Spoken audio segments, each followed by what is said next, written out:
हर चौथे इंसान में पेट के रोग देखने को मिलते हैं। किसी को कब्ज हो रहा है और कब्ज जब हम सप्रेस करते हैं तो वो कन्वर्ट हो रहा है गैस्ट्राइटिस में, गैस्ट्राइटिस कन्वर्ट हो रहा है एसिडिटी में, एसिडिटी कन्वर्ट हो रही है अल्सर में, अल्सर कन्वर्ट हो रहा है अल्सरेटिव कोलाइटिस में, और अल्सरेटिव कोलाइटिस फिर बहुत बड़े लेवल पे व्याग रूप से कभी कैंसर, कभी बड़े बड़े बीमारियां दे जाती है। लोग 9 बजे, 10 बजे, 12 बजे इवन भोजन कर रहे हैं और अगले दिन 12-1 बजे तक फास्ट कर रहे हैं, जिससे बॉडी को बहुत नुकसान हो रहा है। आर्थराइटिस है तो उसको आप पूछिए कि आपको एसिडिटी है, हाँ वो तो हम कब से दवा खा रहे हैं, राइट, या एसिडिटी तो हमको होती ही है। तो रूट कॉज एसिडिटी है, रूट कॉज आर्थराइटिस नहीं है, पर हम एसिडिटी ना ठीक करके आर्थराइटिस की दवा खा रहे हैं। एसिड रिफ्लेक्स है, ऊपर की तरफ आ रहा है और वो इतनी बढ़ गई है कि आपके पूरे शरीर में फैल गई है, तभी आप जहां दबा रहे हो डकार आ रही है। तो ये सिम्टम है बुरी तरह खराब हुए गट हेल्थ का। जब हम भोजन खाते हैं, जठराग्नि होती है शरीर में और वो उसको पचाती है, पर जब हम भोजन नहीं करते तो भी तो जठराग्नि होती है, तो वो क्या करेगी? जो बचा हुआ, सड़ा हुआ, पड़ा हुआ है वो उस पे काम करेगी। उतना भी ना बचे तो वो कोने कोने में जो बहुत पुराना पड़ा हुआ है उस पे काम करेगी। फिर भी आप नहीं खाएंगे जब, तो आंतों में जो चिपका हुआ मल है वो निकलेगा। तो उपवास फास्टिंग थेरेपी एक ऐसी प्राचीनतम पद्धति है जिस पे अगर हम ध्यान दें तो हम सब कुछ ठीक कर सकते हैं। दिमाग में डाला है ना दवा से फायदा होता है, तभी हो रहा है, और उस पे ब्लाइंड बिलीव जाता जा रहा है, जबकि हमें पता है और जगहों पर दवा फिर भी काम कर ले। गट हेल्थ, लिवर हेल्थ के लिए कोई दवा नहीं बनी, आपको सिस्टम पे ही काम करना पड़ेगा।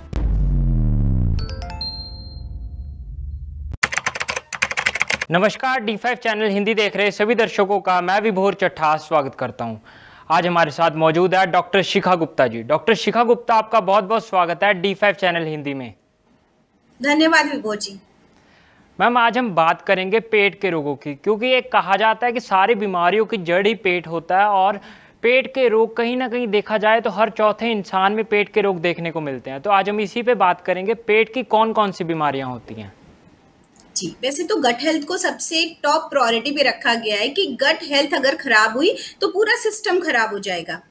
तो हमारा बॉडी का जो डाइजेस्टिव सिस्टम है, उस पे पाचन तंत्र, उस पे सबसे ज्यादा ध्यान देने की आवश्यकता होती है, क्योंकि हम जो भी खाते हैं वो पहले गट पे जाता है, पेट में जाता है और वहां एसिमिलेट होता है, और फिर उसके बाद हमारी पूरी बॉडी में वो फैलता है, रक्त बनता है, ब्लड सर्कुलेशन होता है और उसी के द्वारा हमें पोषण मिलता है।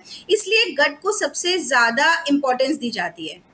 पेट की कौन कौन सी बीमारियां होती हैं मैम? पेट से संबंधित तो आप बेसिक लेवल पे ऐसे समझें कि पहले कॉन्स्टिपेशन, किसी को कब्ज हो रहा है और कब्ज जब हम सप्रेस करते हैं तो वो कन्वर्ट हो रहा है गैस्ट्राइटिस में, गैस्ट्राइटिस कन्वर्ट हो रहा है एसिडिटी में, एसिडिटी कन्वर्ट हो रही है अल्सर में, अल्सर कन्वर्ट हो रहा है अल्सरेटिव कोलाइटिस में, और अल्सरेटिव कोलाइटिस फिर बहुत बड़े लेवल पे व्याग रूप से कभी कैंसर, कभी बड़े बड़े बीमारियां दे जाती हैं। तो ये सारी चीजें तब हैं जब आप सिस्टम को ठीक नहीं करते और सिस्टम को लेकर के आप सिर्फ इसको सप्रेस करते हैं, और जो इसके सिम्टम्स पूरी बॉडी में दिख रहे हैं हम उस पे काम करते हैं। मैम, हम एक एक करके इन बीमारियों के ऊपर बात करते हैं।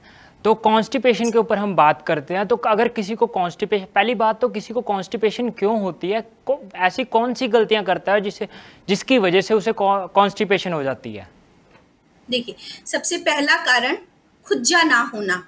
पहले हम, ऐसा नहीं है कि बहुत सारा सलाद खाते थे, पर हम ना जानते हुए भी कच्ची चीजें बहुत खाते थे। हम खाने को पकाने का कल्चर बहुत बाद में आया है। अभी हम इतना पका हुआ खाना खाते हैं कि उसमें रफेज नहीं होता।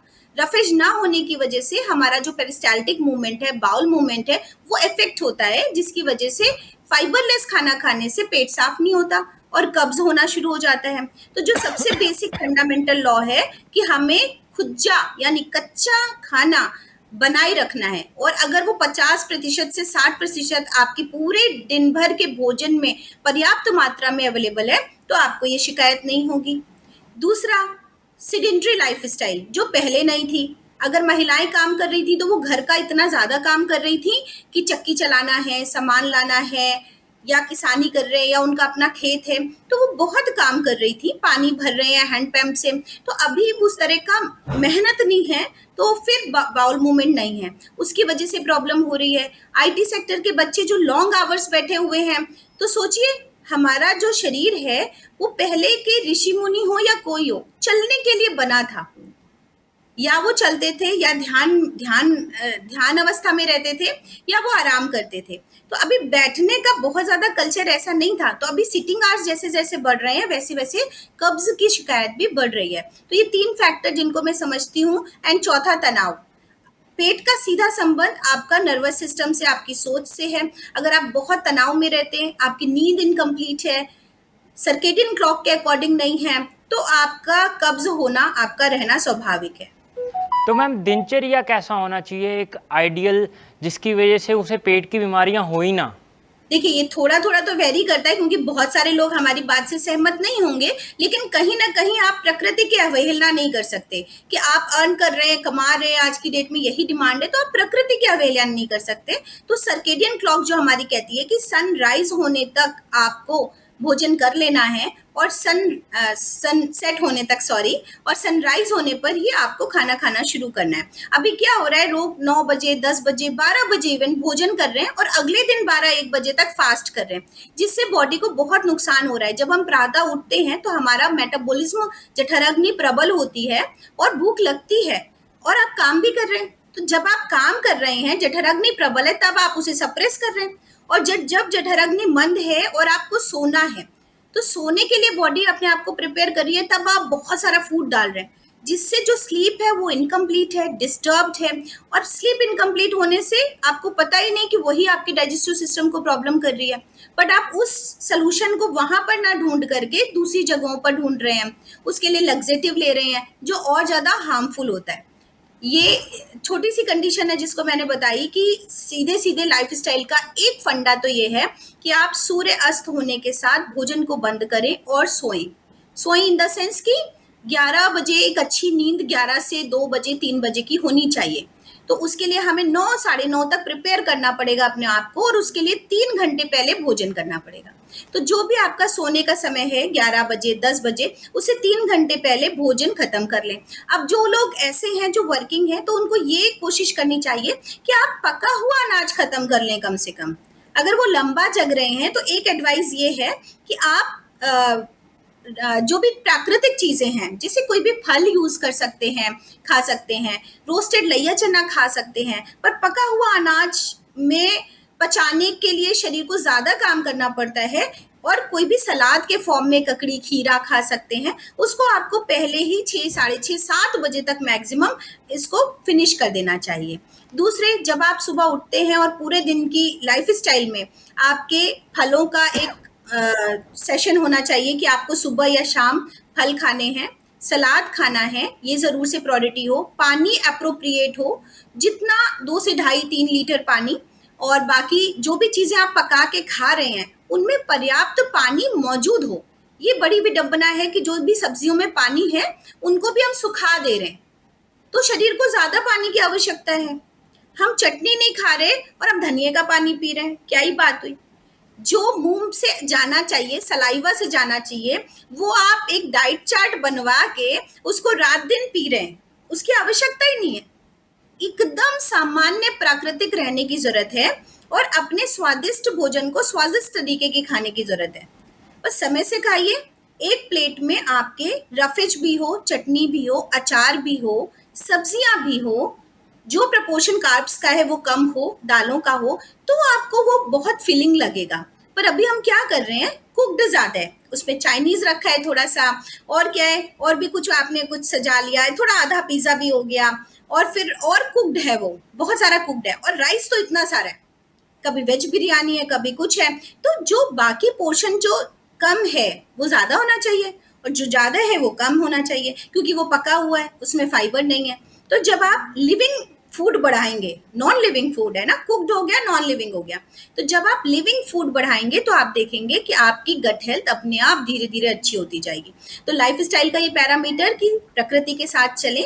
सनराइज होने पर आपकी एक्टिविटी बढ़ती है, आप काम करते हैं, आपको ऊर्जा की जरूरत है, तो आपको भोजन की जरूरत है।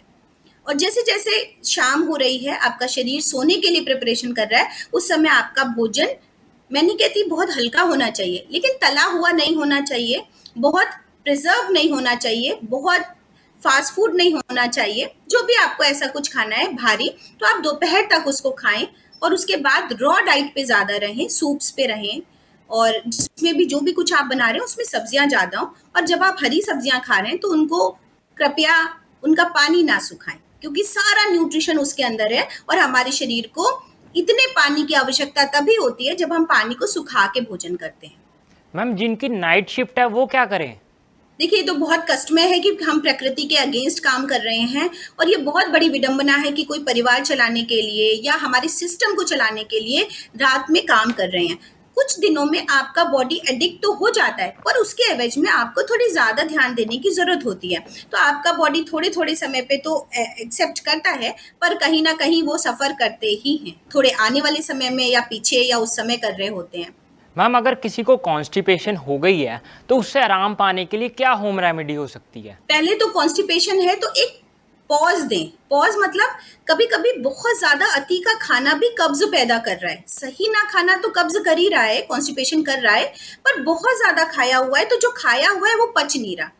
तो एक दिन का उपवास कर लें। उपवास किस चीज पे करें?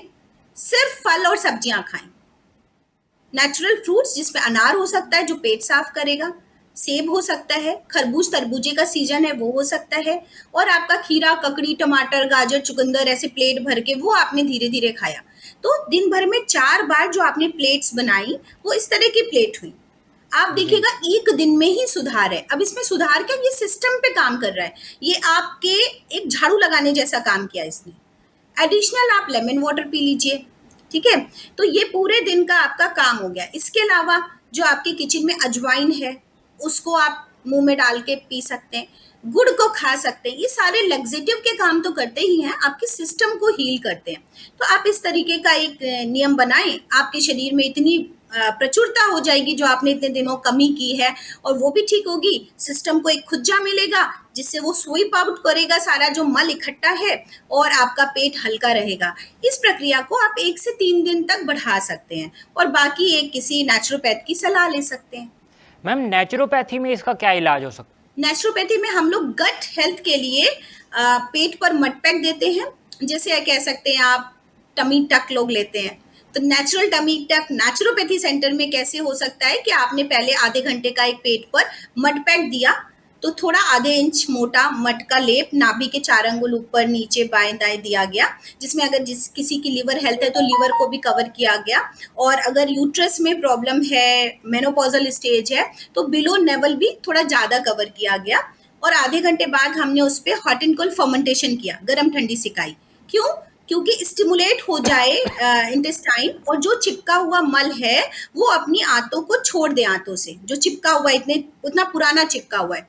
तो गर्म ठंडी सिकाई करने के बाद वो हम लोग 3:1 के रेशियो से भी करते हैं, 5:3 के रेशियो से भी करते हैं। इसमें कोशिश करते हैं जो ठंडा इम्प्लीमेंटेशन है वो कम समय के लिए रहे, और गर्म पानी का इम्प्लीमेंटेशन ज़्यादा समय के लिए। तो ये 3 से 4 राउंड हम करते हैं, 3:1, 3:1, 3:1, 3:3। इसके बाद हम स्टमक की एक टेक्निकल साइंटिफिक मसाज करते हैं। ये पूरा सेशन ही गट हेल्थ को अच्छा करने के लिए काफ़ी है, विद डाइट प्लान। अदरवाइज आप इसमें फिर एनिमा ऐड करते हैं, जिसमें जो हमने मल निकाला तो है, ढीला तो करवा दिया हाथों से, पर वो बाहर नहीं निकला फीकल मैटर, क्योंकि अभी शरीर में इतनी ताकत नहीं थी। तो जब हम उसको 1-2 बार एनिमा के थ्रू, ल्यूकवार्म वाटर या नीम का पानी के थ्रू, एनएस के थ्रू बाहर निकाल देंगे, नेचुरल एनिमा के थ्रू, तो आपकी आंतें वापस से काम करने लगेंगी। अभी क्या आपने प्रक्रिया तो कर दी बढ़िया, बट उसके बाद वो फिर से वापस चिपक गया पूरे दिन में, क्योंकि उसमें इतनी ताकत नहीं थी कि वो बाहर निकाल सके। अब आपने अगर कचरा ज़्यादा इकट्ठा कर लिया है तो उसके लिए आपको एक कचरा उठाने वाला लाना पड़ेगा ना, हमेशा ऐसे नहीं उठ जाएगा कि आप ऐसे ही निकाल ले जाएं। तो जब सिस्टम ज़्यादा वीक है तो हम एनिमा का प्रोविज़न रखते हैं, और वो सलाह भी देते हैं, और वो हम घर बैठे सिखाते भी हैं कि आप ऑनलाइन सेशंस लेकर के आप घर में यूज़ कर सकते हैं। क्या इससे पुरानी कब्ज भी ठीक हो सकती है? बिल्कुल ठीक हो सकती है। फिर ऐसे मामलों में हम लोग हिप बाथ सजेस्ट करते हैं। कटी स्नान के टब होते हैं बड़े बड़े, जिसमें आप घर का भी अपना टब जिसमें आपका हिप एरिया आ जाए वो आप इस्तेमाल कर सकते हैं। उस तरीके के टब में पैरों को बाहर रखते हुए हम जो रेक्टम का एरिया है, कोलोन और रेक्टम, पूरी की पूरी आपकी आंतें और कमर का हिस्सा टब के अंदर आ गया। अब उसमें स्टिमुलेशन देंगे, क्योंकि अभी क्रॉनिक लेवल पे आप चले गए, तो गरम ठंडा कटी स्नान, गरम में बिठाएंगे, ठंडे में बिठाएंगे, फिर गरम में बिठाएंगे। तो अभी कहाँ पे काम हो रहा है? नेवल पोर्शन भी काम कर रहा है, और बैक साइड ऑफ नेवल मतलब पूरा इंटेस्टाइन, जब आप सिकाई कर रहे हैं तब तो फ्रंट बॉडी से जा रहा है बॉडी, पर जब आप क्रॉनिक स्टेज में हैं तो आप टब के अंदर जब बैठ करके काम करेंगे यही, तो और ज़्यादा आपको बेनिफिट होगा। और उसके बाद हम टेक्निकल मसाज और एनिमा देंगे। तो इस तरीके से कुछ सिस्टम्स को इम्प्लीमेंट करेंगे कि तब हम उनको 10 डेज़ का एक प्लान लेने को कहेंगे और 10 डेज़ तक लगातार उनका डाइट में सुधार और ये सब करेंगे, फिर उनको सिखा के भेज देंगे। मैम अब एसिडिटी के ऊपर बात करते हैं। तो आजकल जैसे देखा जा रहा है कि लोग सुबह उठते ही एसिडिटी की गोली खा लेते हैं, जिससे कि उन्हें पेट में जैसे एसिडिटी ना हो, तो उसके लिए वो क्या कर सकते हैं और एसिडिटी क्यों होती है, इसके बारे में भी हम जानना चाहेंगे आपसे। देखिए, पहले तो मैंने बताया कि जब हम कब्ज को सप्रेस करते जाते हैं गोलियों से, या कोई त्रिफला चूर्ण खा रहा है, कोई कायम चूर्ण खा रहा है, कोई चूर्ण खा रहा है पेट साफ होने के लिए, तो सिस्टम को आप सप्रेस कर रहे हैं। सिस्टम को एक्सरसाइज के थ्रू, योगा अभ्यास के थ्रू, फाइबर रिच डाइट के थ्रू, लाइफस्टाइल के थ्रू, नींद के थ्रू ठीक करना चाहिए। अगर आप इसको सप्रेस कर रहे हैं किसी भी औषधि से, किसी भी ड्रिंक से, तो वो लग्जेटिव की तरह स्टिमुलेट करके कॉफ़ी या चाय से कुछ समय बाद वो एसिडिटी क्रिएट करता है। प्लस आपका बॉडी पित्त प्रधान है और आप गरम खाना खा रहे हैं, चाय गरम पी रहे हैं, मिर्च मसाले खा रहे हैं, खूब सारी दवाएं खा रहे हैं, तो आपको एसिडिटी होने की संभावना 100% है।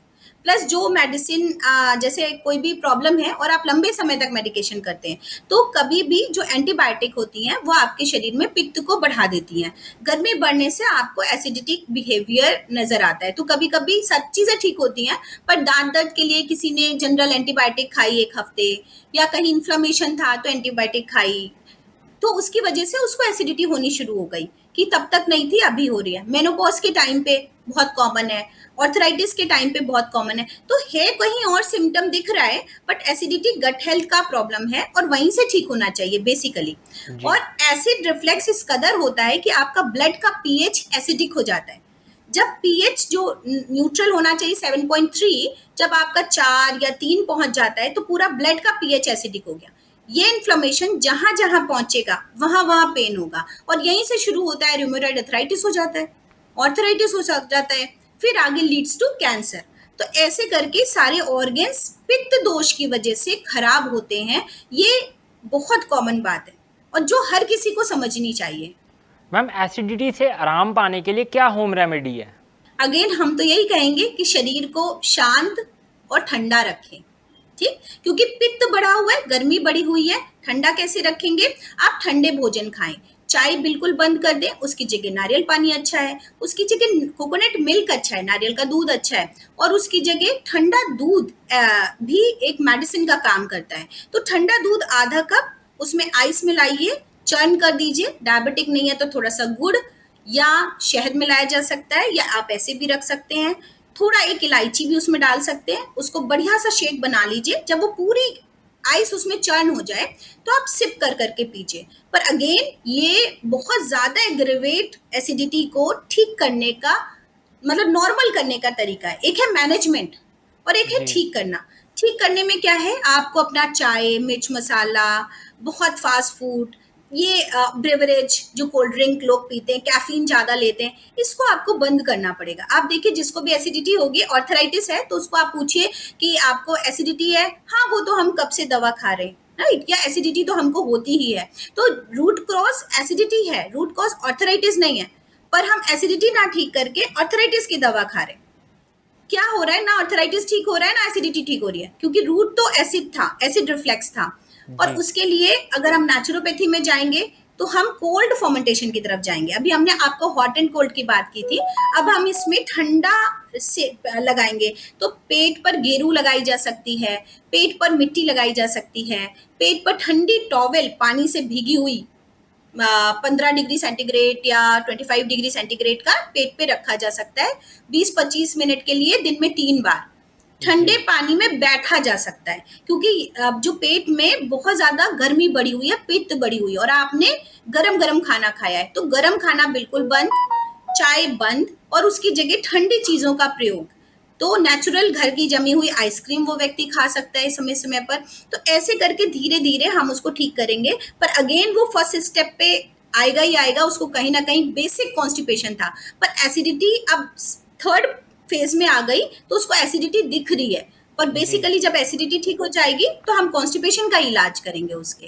आजकल ज़्यादातर ये भी देखने को मिल रहा है कि लोगों को अल्सर बहुत ज़्यादा हो रहा है, तो अल्सर क्यों हो रहा है ये भी बता दीजिए हमारे दर्शकों को। अगेन विभोर की मैं कहूंगी कि एसिडिटी की जो वो दवा आपने कही कि सुबह खा लेते हैं, शाम को भी एक खाते हैं क्योंकि एसिड रिफ्लेक्स बहुत ज्यादा है, तो आप क्या कर रहे हैं, जहां पे पेट में जलन का मतलब है इंटेस्टाइन की इंटरनल लाइनिंग नॉर्मल नहीं है, उस पे जलन इसलिए हो रही है क्योंकि जैसे ही आपने चाय डाली तो अंदर जैसे बाहर की स्किन आपकी थोड़ी सी जल जाए, ठीक है, अभी जी। जली नहीं है पूरी तरह, घाव नहीं हुआ है, पर आपने थोड़ा सा गर्म चीज पड़ गई और हल्का हल्का छरछरा रहा है, अब आपने उस पर गरम डाला, मिर्ची डाली, नमक डाला, कैसा लग रहा है, और छरछरा रहा है। अब आपने उसको क्या किया कि वो तो एसाइड कर दिया, पर वो तो आप खाई पी रहे हैं, अंदर की लाइनिंग अब धीरे धीरे क्या हो रही है, ये रबिंग करने से इसमें घाव बन गया, और ये पता नहीं चलेगा क्योंकि अंदर है, जब तक आप कोलोनोस्कोपी नहीं कराएंगे तब तक अल्सर का पता नहीं चलता, और व्यक्ति को ऐसा ही लगता है कि शायद एसिडिटी होगी, क्योंकि जब हम खाते हैं तो थोड़ी सी जलन होती है, कभी एसिड रिफ्लेक्स होता है। अब ये धीरे धीरे कब टाइम बीन कहीं कहीं घाव बन गए, थोड़े से गहरे घाव हो गए, वो पता नहीं चलेगा, और कोलोनोस्कोपी आप जानते हैं कठिन प्रोसेस है और वो बार बार नहीं कराया जा सकता, तो ये सिम्टोमैटिक बेस्ड है, बात करके ही समझ में आ सकता है कि आप एसिडिटी के थर्ड फेज में जा चुके हैं और आपको ये अल्सर की शुरुआत हो सकती है। तो अल्सर का ट्रीटमेंट बचाव के लिए तो यही है कि एसिडिटी को नॉर्मल ना लें, ये कभी भी अल्सर में कन्वर्ट हो जाता है, अगर आप इसको दवा से सप्रेस कर रहे हैं तो दवा से नहीं सप्रेस करना है, आप इसको ठीक होने की तरफ कगार में लाइए, और जब आप इसको ठीक करेंगे तो आप सिर्फ अल्सर से ही नहीं और बीमारियों से भी बचेंगे। मैम अल्सर अगर किसी को हो जाए तो उसके लिए क्या होम रेमेडी हो सकती है? अल्सर जैसे आप मान लीजिए, मैं बहुत सिंपल शब्दों में समझाना चाहूंगी कि मान लीजिए यहाँ पे एक घाव है, हाँ, बहुत सारी बार कई बार होता है जल गया है बच्चा पूरा, हाँ, चाय गिर गई, एक बार एक बच्चा आया, चाय धीरे धीरे धीरे धीरे टपकती गई और यहाँ पे घाव हो गया, इतना जल गया, तब वो भागे तो ये पूरा छिल गया है, गहरा घाव हो गया है। अब इस पे आप इसको ठीक करने के लिए क्या करेंगे, कोई भी ऐसा ऑइंटमेंट लगाएंगे ना जो इसको जी। ठंडक पहुंचाए, या आप इस पे और चाय गिराएंगे। तो मैम एसिडिटी या अल्सर वाला व्यक्ति चाय नहीं छोड़ता, गर्म चीज नहीं छोड़ता, रफेज खाता है एकदम अपोजिट, उसको पता ही नहीं है। अगर हम यहाँ पर कोई रबिंग करने वाली चीज, मान लीजिए दलिया, उसको लगेगा पेट नहीं साफ होगा, हम नमकीन दलिया खाते हैं खूब सारी सब्जियां डाल के, या हमको बताया गया है कि हम सलाद खूब खाएं नहीं तो पेट साफ नहीं होगा, तो अब वो सलाद खाएगा तो सलाद से क्या होगा, ये इस पे घर्षण हो रहा है, रबिंग हो रही है, तो ये छिल रहा है बार बार, ये ठीक कैसे होगा।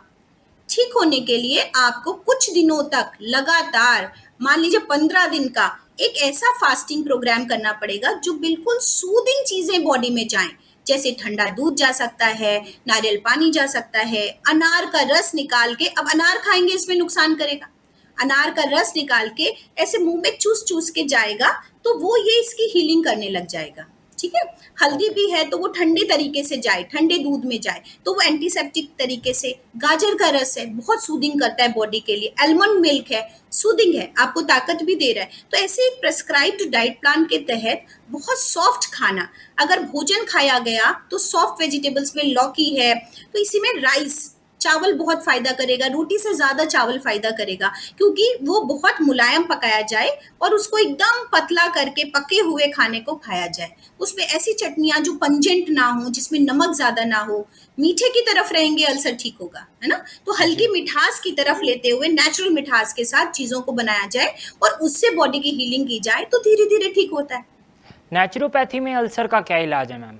नेचुरोपैथी तो एक नेचुरल डाइट पे डिपेंड करती है, जो मैंने आपको बताई, जो सबसे पहले काम करती है। अगर आप सोचें कि नेचुरोपैथ अपना ट्रीटमेंट दे रहा है और हम खाएंगे तो अपने मन की, तो फिर नहीं ठीक हो सकते, नहीं ठीक हो सकते, क्योंकि एक तरफ तो हम बाहर से आपकी हीलिंग कर रहे हैं और दूसरी तरफ आप फूड खा रहे हैं, तो फूड सबसे प्रायोरिटी लेवल पे आता है। फूड मैनेजमेंट, नेचुरोपैथी ऐसा नहीं है, नेचुरोपैथी अलग है, भोजन अलग है। भोजन, नेचुरोपैथी एक अच्छा डाइटिशियन होता है, बहुत अच्छा डाइटिशियन होता है, वो कैलोरी काउंट भले ही नहीं करता पर आपकी बीमारी पे पकड़ उसके लिए बहुत अच्छी होती है भोजन मैनेजमेंट में। तो जी। अगर कोई डाइट प्लान नेचुरोपैथ से बनवाता है तो वो बहुत ही अच्छी तरीके से उसकी बॉडी के टाइप को समझते हुए, वात पित्त कफ को समझते हुए, उसको कितनी प्रोटीन की रिक्वायरमेंट है उसको समझते हुए एक प्राकृतिक डाइट प्लान देता है, जिसमें प्राकृतिक तत्वों का सम्मूलन ज्यादा होता है, तो परेशानी बढ़ने का तो कोई चांस होता नहीं। दूसरा, जो पित्त के बाद अल्सर बना, उसके लिए अगेन ठंडे पानी का इम्प्लीमेंटेशन। तो जैसे हमने आपको कहा, जो आप पिएंगे, ठंडा दूध हो गया, गाजर का रस हो गया, अनार का रस हो गया, अगेन आलमंड मिल्क हो गया, फिर ठंडे पानी के टब में बैठेंगे। अभी हम इसके ठंडे पानी का थोड़ा टेम्परेचर और डिक्रीज करते जाएंगे, लाइक 10 डिग्री, 5 डिग्री। तो हम थोड़े ठंडे पानी या आइस के पानी में पेड़ों को रखेंगे, पैरों को बाहर रखेंगे 15-20 मिनट। तो एक टाइम हम कोल्ड हिप बाथ देते हैं, कोल्ड वाटर हाइड्रोथेरेपी, और एक टाइम हम उनको ठंडी टॉवल पैक दे देते हैं, ठंडी पट्टी बंधवा दी, और एक टाइम हमने उनको ठंडा टॉवल रखने को कह दिया। तो इस तरीके से दिन में 2 से 3 बार हम उनकी पेड़ों को ठंडा करने को कहते हैं, कभी मर्ज करके, कभी रैप करके, और बाकी डाइट इम्प्लीमेंटेशन। मड पैक भी बहुत कारगर है, हालांकि यह हार्ड टू मतलब लेने के वालों के लिए थोड़ा कठिन है, वो सेंटर्स पे जाके ले पाते हैं। तो इसका अगर हम पानी से रेमेडी कर पाए तो वो सर्वसुलभ ज्यादा है, और आप घर बैठे ही इसको फायदा ले सकते हैं इससे। मैम आजकल गैस्ट्राइटिस भी बहुत ज़्यादा देखने को मिल रही है, तो ये क्या चीज़ है? जब गैस बहुत ज्यादा मतलब मुंह से निकलती है ना, डकारे आती हैं, ऐसा कहना चाहते हैं आप? हाँ, तो गैस्ट्राइटिस का पहला सिम्टम कि पेट फूला रह रहा है और मुंह से बल्ज आउट हो रहा है, कहीं पे भी दबा रहे तो डकार आ रही है। तो सोचिए, गैस का इन्फ्लेमेशन पूरे शरीर में हो गया है, तो किस लेवल पे गैस्ट्राइटिस है और गट हेल्थ की क्या कंडीशन है, समझना चाहिए। कि पहली बात तो गैस निकलने के लिए जो रास्ता है प्राकृतिक, वही बंद हो गया है, जी। तभी तो मुंह से डकार आ रही है। पहली बात तो जरूर से ज्यादा बननी नहीं है, और अगर जो बननी है वो एनएस के थ्रू बाहर चली जानी चाहिए, गुदा मार्ग के द्वारा। अगर वो वहां से नहीं जा रही है, मुंह से आ रही है, तो इसका मतलब कहीं ना कहीं एसिड रिफ्लेक्स है, ऊपर की तरफ आ रहा है, और वो इतनी बढ़ गई है कि आपके पूरे शरीर में फैल गई है, तभी आप जहां दबा रहे हो डकार आ रही है। तो जी। ये सिम्टम है बुरी तरह खराब हुए गट हेल्थ का। देखिए, इसके लिए पहले अगर हम कारण समझ लें कि गैस्ट्राइटिस हो क्यों रहा है, हाँ? जी। और हम किस स्थिति में पहुंच चुके हैं। ये इतना आसान नहीं है कि मुंह से डकारें आ रही हैं तो अभी व्यक्ति कहेगा हर चौथे पांचवें इंसान को आ रही है, तो हर पांचवा चौथा इंसान गलत कर रहा है, तभी तो कैंसर पेशेंट बढ़ रहे हैं, तभी तो रूमेटॉइड अर्थराइटिस बढ़ रहा है, अर्थराइटिस बढ़ रहा है। घुटने में प्रॉब्लम बिना गैस्ट्राइटिस के नहीं आएगी, वात रोग है।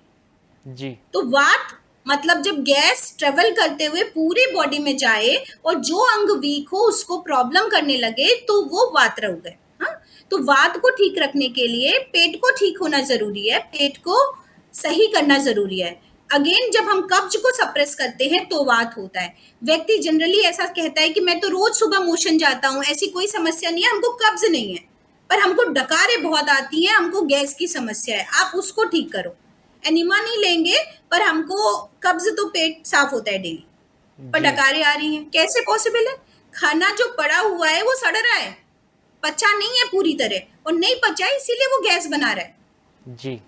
तो पहले कब्ज बन चुका है और सेकेंड स्टेज में अब वो फूला हुआ है पेट, हाँ, उसमें गैस बन रही है। क्यों बन रही है? क्योंकि सड़ा हुआ अनाज बाहर नहीं निकला, अंदर ही सड़ रहा है, और वो सड़ रहा है तो आपके पूरे शरीर में ट्रेवल कर रहा है।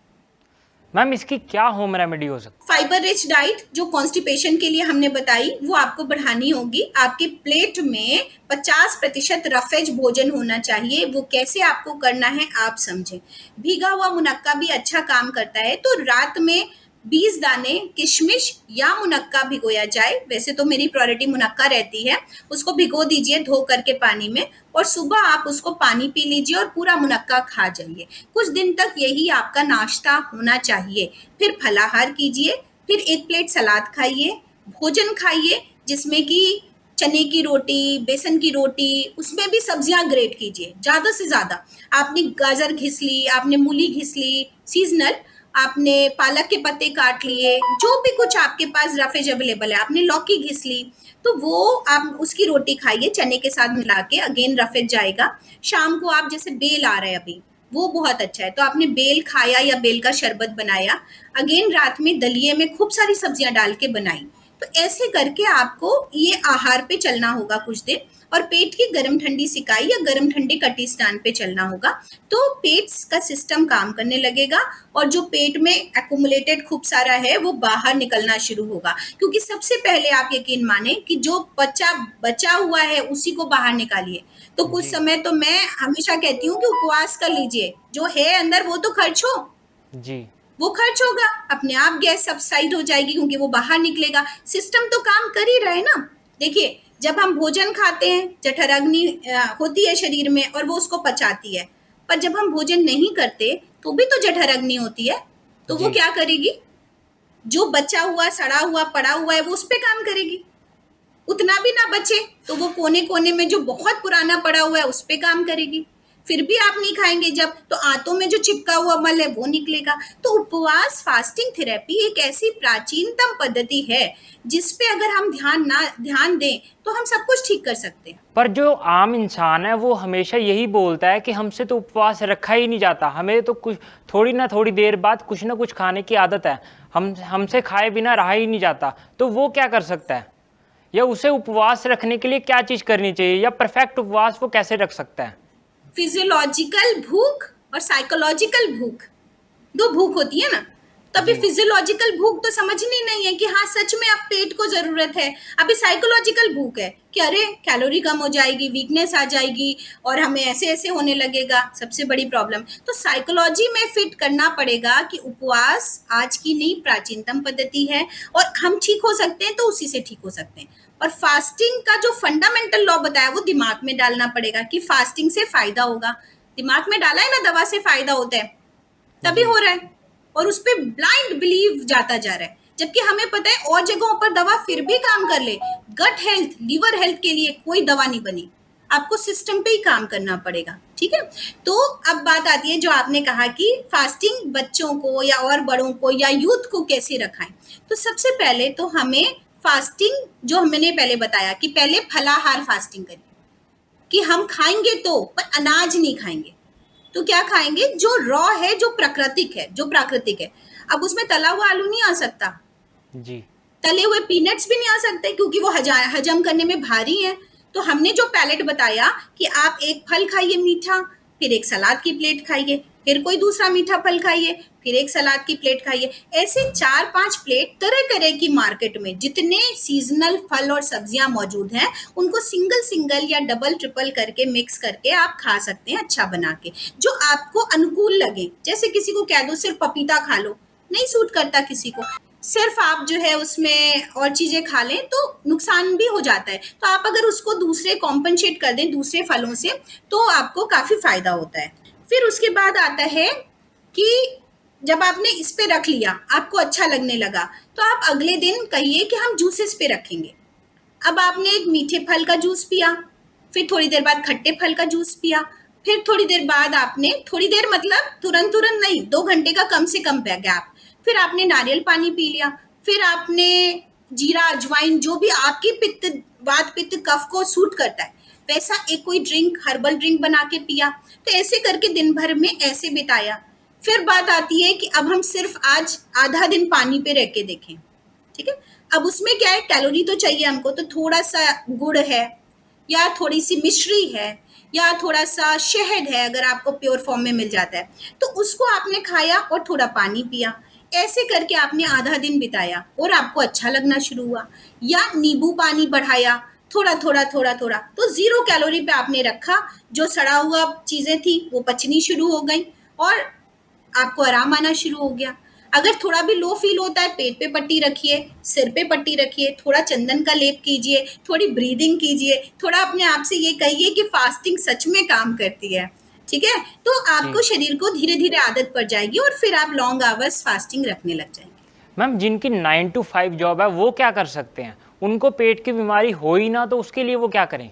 देखिए सबसे बड़ी बात कि जो आप लंच ले जाते हैं उसमें रफेज होना चाहिए। तो आपका एक प्लेट आइदर आप सुबह खा के निकलें, आइदर आप दोपहर में ले जाएं, तो खीरा, ककड़ी, टमाटर, गाजर, चुकंदर, इस तरह का एक पैलेट और फ्रूट पैलेट वो आपके पास होना ही चाहिए। और वो आपको रफेज खाना है, चाहे आप दोपहर में खाएं चाहे आप शाम को आकर के खाएं। तो ये आपके लिए बहुत ज़रूरी है। दूसरा, सिटिंग पोजीशन भी प्रॉब्लम करती है, तो समय समय पर आपका एक टेबल डेस्क ऊपर भी होना चाहिए। ऐसा मैं यहाँ से अपने शब्दों को सारे ऑफिस में मैं बोल रही हूँ कि सारा का सारा प्रॉब्लम आने वाला है। तो कुछ समय के लिए आपको 2 तरह की टेबल टॉप रखनी चाहिए कि इसी को आपने उठा के ऊपर कर दिया और आप स्टैंडिंग होकर के काम करने लगे। तो हर 1 घंटे 2 घंटे के बाद आपको खड़े होकर के आधे घंटे एटलीस्ट काम करना चाहिए और करना पड़ेगा। आप किसी से बात कर रहे हैं, कुछ सुन रहे हैं, कोई मीटिंग डिजाइन कर रहे हैं, तो आपको खड़े होके करना चाहिए। तो बहुत बार ऐसे थोड़े थोड़े चेंजेस करके हमने बहुत बार गट हेल्थ को अच्छा किया है। उसमें बहुत ज़्यादा कुछ करने की आवश्यकता नहीं है, पर आप अपने ही टाइमिंग्स में एक तो ये चेंजेस करें कि आप लगातार बैठे ना रहें। जी। हर 2 घंटे के बाद आपको कुछ उठाना है तो आप उठ करके जाएं, और आइदर 15 मिनट के लिए आप 2 घंटे बाद खड़े होकर के काम करें, खड़े होकर के बात करें। सिस्टम को थोड़ा ऐसा रखें कि आप थोड़े अपने आई कांटेक्ट पे रख पाएं और तब काम कर लें। बहुत ईजी है, ऐसा नहीं है कि नहीं कर सकते। तो थोड़े थोड़े बदलाव से आपका ये पेट का मूवमेंट काम करने लगेगा। आपके खड़े होने से वायु निष्कासित होगी, सिस्टम काम करेगा, पैरों को स्ट्रेंथ मिलेगी और बहुत सारे ऐसे फायदे होंगे जो अनगिनत हैं, जो व्यक्ति जब चेंजेस करेगा तब महसूस करेगा। प्लस रेस्ट आपको सुबह आपके पास टाइम है, शाम को टाइम है, तो 1 घंटे का वॉक आपको करना चाहिए। और कुछ लघु शंख प्रक्षालन के अभ्यास जो पेट को अच्छे रखते हैं, वो एक 10 मिनट का कैप्सूल प्रोग्राम किसी भी प्राकृतिक चिकित्सक से, योग चिकित्सक से डिजाइन करवा लीजिए और वो करिए। मैम, कौन से योगासन प्राणायाम एक पेट की बीमारी को ठीक कर सकते हैं, या आमतौर पर आम लोगों को भी रोज करना चाहिए? सुबह उठ करके गुनगुना पानी पी के लघु शंख प्रक्षालन के 5 अभ्यास, जिसके द्वारा शंख प्रक्षालन भी होता है लेकिन वो बहुत कठिन है। तो लघु शंख प्रक्षालन में आपने 2 ग्लास पानी पिया अपनी प्रकृति के अकॉर्डिंग, और जैसे बहुत गर्मी है, आप पित्त प्रकृति के हैं, आपको थोड़ी भी एसिडिटी है, तो आप सामान्य पानी पीजिए। अगर आपको वात रोग है तो आप गुनगुना पानी पीजिए। ऐसे करके आप अपने पानी को डिजाइन कर सकते हैं। वो पीने के बाद आप ताड़ासन करें 10 बार, तिर्यक ताड़ासन करें 10-10 बार, कटी चक्रासन करें 25 बार, भुजंगासन करें 10 बार, तिर्यक भुजंगासन करें 10 बार। तो ये अभ्यास आपके बाउल मूवमेंट को स्टिमुलेट करते हैं। आपको बीच में भी मोशन आ सकता है, उसके बाद भी आ सकता है, नहीं भी आ सकता है, पर धीरे धीरे इस अभ्यास से आपका सिस्टम अच्छा काम करने लगेगा। तो ये अभ्यास आपको सुबह सुबह करने चाहिए। डॉक्टर शिखा गुप्ता, आपने बहुत महत्वपूर्ण जानकारी दी। आपने बताया कि पेट की बीमारियों को हम घर पर रहकर कैसे बड़ी आसानी से इसे ठीक करा जा सकता है। आप हमारे साथ जुड़ी, आपका बहुत बहुत धन्यवाद। धन्यवाद। अगले एपिसोड में फिर मुलाकात होगी, तब तक के लिए नमस्कार।